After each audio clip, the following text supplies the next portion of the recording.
Hello, my name is Kelly and I'm coming to you on behalf of Collective Recovery. This week in this video series, we are talking about goals and goal setting in recovery.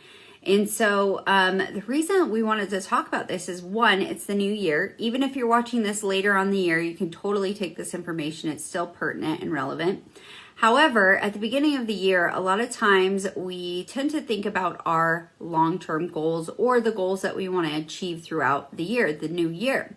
And so now is the perfect opportunity for us to reevaluate our goals, to set some new goals if we haven't already yet. And so this week, this video series, we wanted to talk about goal setting and some tips, some things that you can do in order to set goals.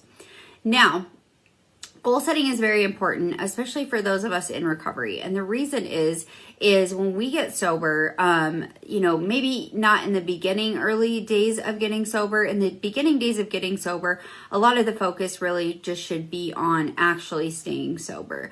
But when you have a little bit of time beneath your belt, when you're able to actually stay sober for an extended period of time, it's important to set goals and have something to be striving towards, have something to direct your energy. Addicts by nature are actually very brilliant, smart, capable people, and they have the ability to have a lot of direct focus and energy when it's channeled properly. However, if you don't have something to channel your energy into, it can really feel like maybe your recovery is lacking in some way. And so goal setting is really a way for you to direct your focus, direct your energy towards what you want to accomplish. I mean, you get sober, the whole point is to live a life that you love, right? So today in goal setting, what I want to talk about is actually setting goals using the SMART method. Now, the SMART method stands for specific, measurable, attainable, realistic, and timely. And let's just cover each one of those just real quickly here. Now, specific means it's clearly defined. So something specific would be, I want to get a promotion at my current job, right? That's a specific goal. Specific goal would be, I want to lose 10 pounds. Okay, so you get the gist. Measurable would be something like something that can be quantified, right? So 15 pounds, if that's something you want to lose, that is not only specific, but it is also measurable. You can measure that. You might also want to put a time frame on it, which again, we'll talk about in just a second. Now, quantifying a promotion might be something like you expect a certain increase in income, certain benefits, right?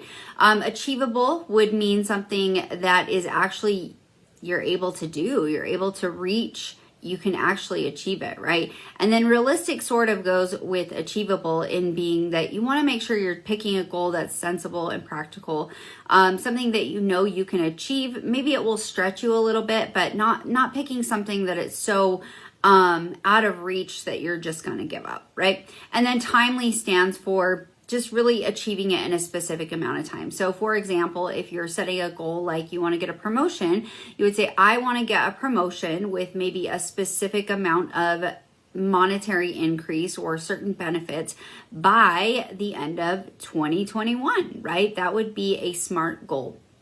Another SMART goal would be something like, I want to lose 15 pounds, right?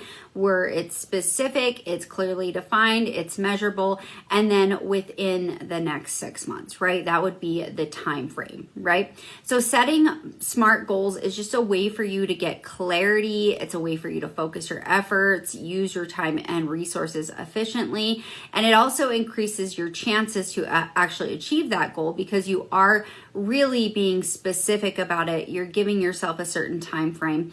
And some questions you might want to ask yourself in order to clarify your goals using the SMART method. The first one would be, what do I want to accomplish? What do you want to accomplish this year? What do you want to accomplish in the next 3 to 6 months, right? Really thinking about that. And also thinking about, why is it important to you? That is a big part of this, is you have to really tie some sort of importance or meaning to it. Otherwise, it's not something that you're really going to go after long term. Or you might find yourself giving up, after a couple weeks of doing the work on it. Then, another question would be, how would I measure this goal when I accomplish it, right? How do I measure this? Would I measure, weight loss? I'm measuring it in pounds. I'm measuring it in inches. A job promotion, you would measure that in, the monetary increase that you get, right? Those are the types of things that you would want to think about. Achievable, you just think about, well, how achievable is this? Is this something that I can achieve in the next year? And really just being realistic with this goal, right? Also looking at what other factors need to happen, what time, what resources, and what finances do you need in order to actually achieve your goal, and are those realistic expectations of those different areas of your life? And then timely is, what is a realistic time frame that you can achieve this goal? So SMART goals are not necessarily the end all be all. This is not the only way you can goal set, but it's just one method that has been proven to work over and over and over. And, join us tomorrow where we are going to be talking about the different types of goals you'll want to set that can really just get the juices flowing, things to think about when you are wanting to set your goals, especially if you are in recovery. Now, if you or a loved one is struggling with addiction or substance abuse, give us a call here at 1-866-UTAH-HOPE. Or you can always message us here for your free benefits review, or go to our website at www.collectiverecoverycenter.com and click on the upper right hand corner for your free benefits review. Again, we'll see you for the next video on the types of goals.